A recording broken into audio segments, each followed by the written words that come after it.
New York City.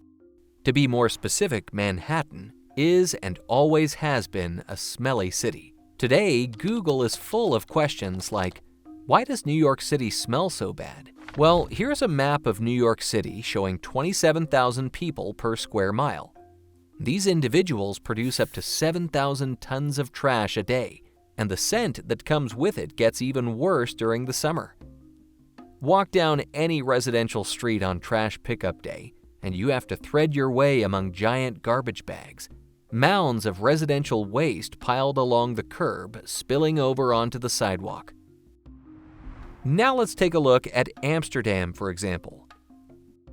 Over 1 million people live in the capital of the Netherlands, with 12,710 people per square mile, compared to the 27,000 in New York.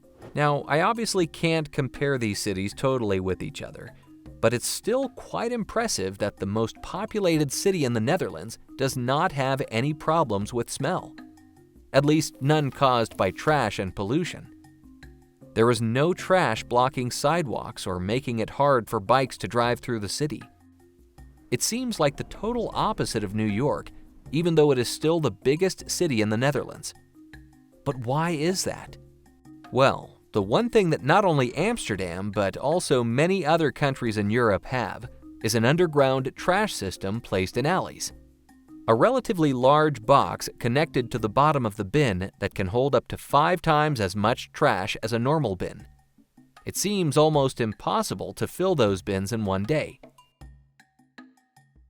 And once in a while, a truck comes and unloads all bins within minutes, which is not only easier, but also cleaner compared to the standard bin. That helps answer the questions about the smell, but why isn't New York investing in a proven trash system that can improve not only the smell, but also save billions every year? You would think that the city that is known for their banks and the Wall Street would do anything possible to save a lot of money. New York spends billions every year just to dispose trash around the city. Well, the main problem is that New York puts their trash out on the street and sidewalks because there aren't alleyways where it can be stored out of the way in big bins.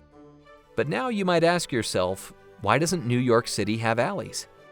The answer to that has to do with how the city's grid was drawn. The Big Apple started out as a Dutch trading post, where landowners were left to their own devices to build streets where it suited them. There was no formal city planning. As the population increased and the economy started to take off, city leaders began to realize there was a profit to be made. The state legislature appointed 3 men as commissioners and gave them exclusive power to lay out streets, roads, and public squares of such width, extent, and direction as to them shall seem most conducive to public good. The only instructions they were given were the avenues should be at least 60 feet wide, and that other streets should be at least 50 feet wide. They were given 4 years to survey the island, and they weren't required to give any progress reports in the interim. In 1811, they presented what would become the Manhattan grid you see today. And back then, they just did not care that much about alleys.